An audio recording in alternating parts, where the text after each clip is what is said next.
Hello everybody, I'm Trader Max and we're here with Crypto Ronins course using dexscreener. And in this chapter, charts, tools, and indicators, we're going to be talking about the tools section. Let's get started.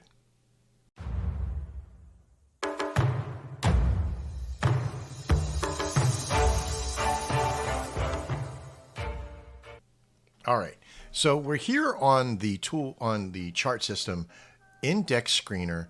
We're on the TradingView charts. That's what these charts are. They're from our friends over at tradingview.com. I used to work for these guys for a long time, and I love the chart system that they have come up with. It has come a long way since then. But just let me give you one bit of advice. The tools are only as good as your perception of what they're being laid on. Does that make sense? Indicators are good if you have a good understanding of what they are and how they can be applied, while tools give you a direct resource of perspective, okay? And I'm going to show you a few tricks of the trade here and what we're going to do. I'm just going to do a quick overview of what these are so you can have an idea what they are on the tool side, which ones I use and don't use, which ones you can kind of get carried away with a little bit, and some other really neat stuff using the time section and the tools on the side as a good way to gauge your network, okay? So let's just get straight down to it. And the first tool that we're going to do is the cross tool. As you can kind of see, there is an X and a Y cross here. And wherever you hover over the middle, the little middle spot of it, whatever that cross is, when you get into having the crosshairs over a particular candlestick, you can do certain things to zone it into one, right? One of them is the magnetic feel here, okay? Later on, when we get into using some of these other tools, you'll be able to pull it into a certain channel, and I'll show you what I mean in a second. But the crosshairs are pretty easy to use. It just kind of gives you can look at the bottom and the right, and you can see that there's a little box right down the middle there where it says 05, 24, 23. This is a timestamp. And on the right is either the market cap or the price section if you have it on price.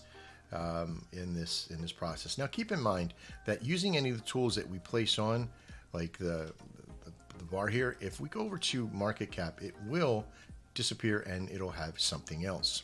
Okay, so let's get into the next one, and this is the trend line tool drawer. Now there are other trend tools on here.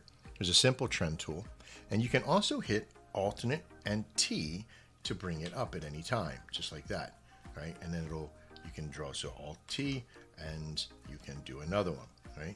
You do Alt-T, and it doesn't look like there's anything there until you press the button, and then it shows up, okay? I'm hitting Control-Z to get rid of it now. Now, with the trend line, if I hit, let's see, Alt-T again, and I say I want to go here, and I'm trying to get a straight line. In order to get a really straight line, wherever you're at, you can just hold the Shift button down. You see how it goes right to the level. And if I go at an angle, right now, it's just a 45. It's on the main priority angles. It's not on anything too serious, right?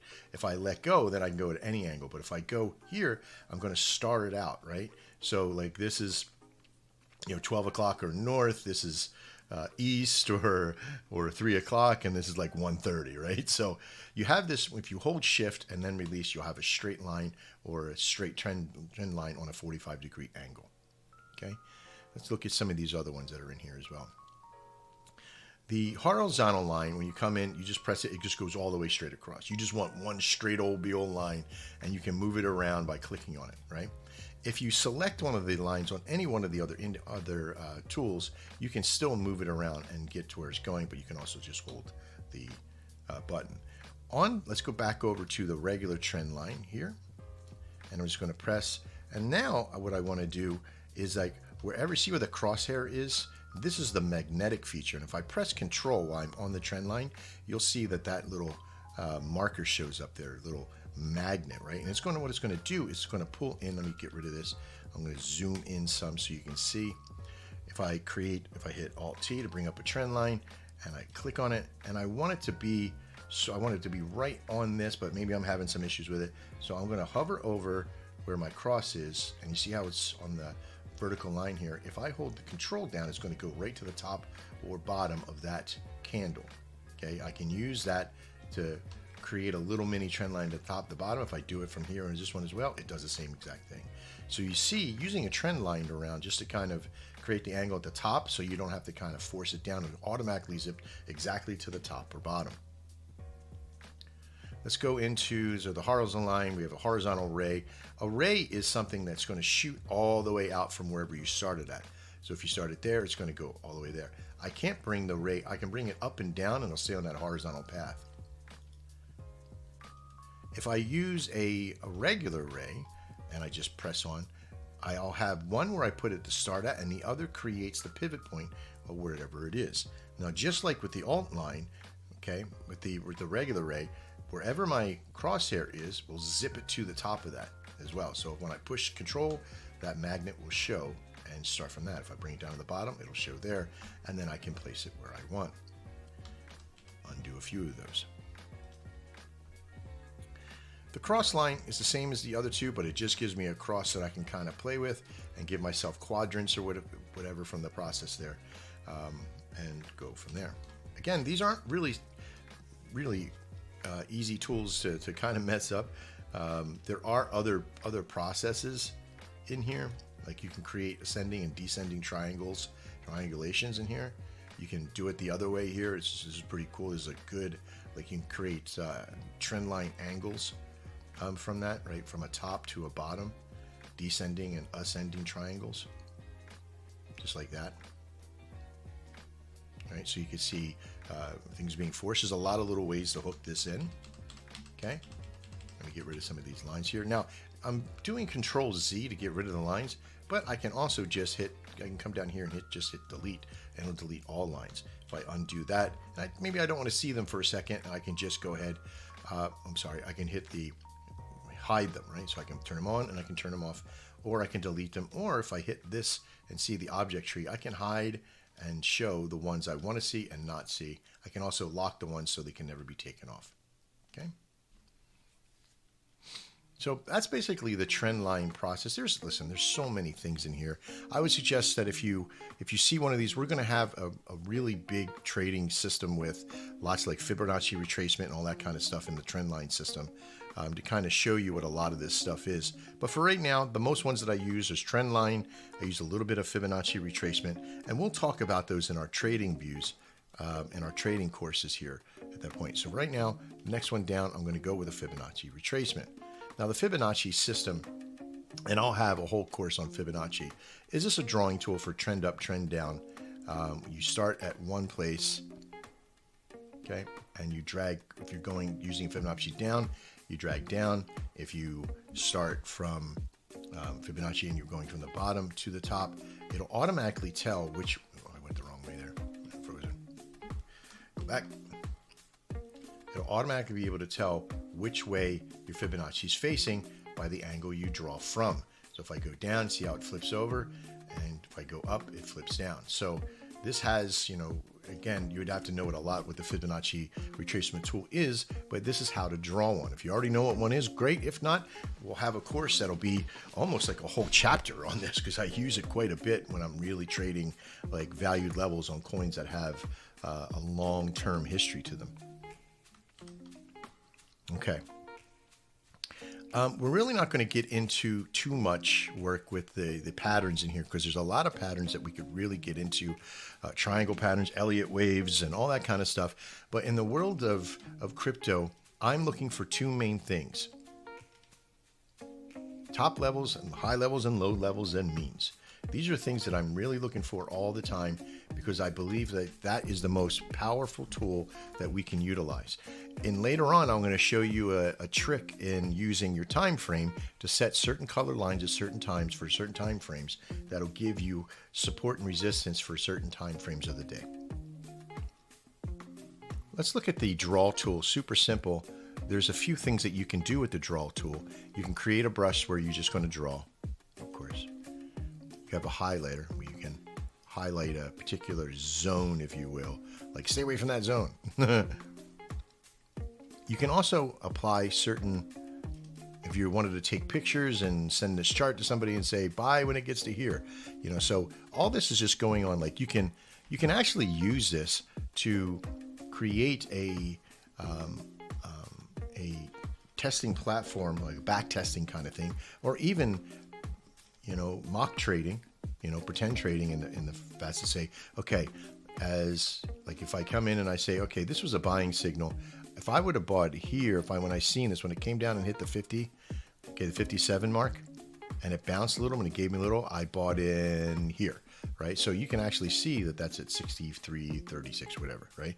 And when would I have taken money? We're going to show you how to assert that in some of the trading signals on how to start practice trading without even using any real money at this point. So you can put up and down arrows on guessing and all that stuff. Creating shapes on it, super simple again. Everything is module. You can, if you double click it, you can change the color of it. You can do a lot of stuff in the tool area. Now for trading, I don't really use these too much. I don't really practice trade anymore. I'm just sort of really into the trading of it. You can have a pathway. And once you double click, it creates the form of the arrow. And you can move this around. Like if you're trying to guesstimate which way it's going to go, I use these in my practice all the time. Not really worried about too much of the others. You can practice some of these on how they work. If you're going to sort of put information down, you know, maybe you can use the text format and say like $10, right? And you can guess about how much you would have bought at that point. You would sell at 15 and how far it would go. Icons and all that kind of stuff, still same kind of stuff. You know, you can put little smiley faces and all that. We went over a lot of this stuff, but now the measurement tool is a powerful little tool because it's going to give you, when I click on and I go upwards, it's going to tell me, because I want to look, let's say I started here, but I want to, once it gets to 50% profit margin, which is where? Right about there, right? So when it gets to 50%, I know that this is the line that I want to be at. So this is where I would get out. So this would sort of tell me what my 50% profit margin is. Now, also the same is true.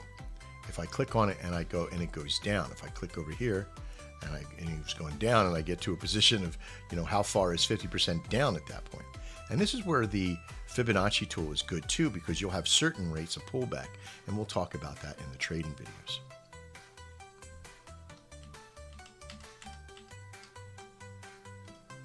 And okay, now the zoom tool, zoom in tool, super easy. Pull it in, zooms in. Okay. The magnet tool we've already kind of discussed in the process of when we're using the tools. Turning it just straight on means like if I grab a tool now, it'll automatically stick to that position because it's automatically on. Even if I click on and I see I'm just not even here.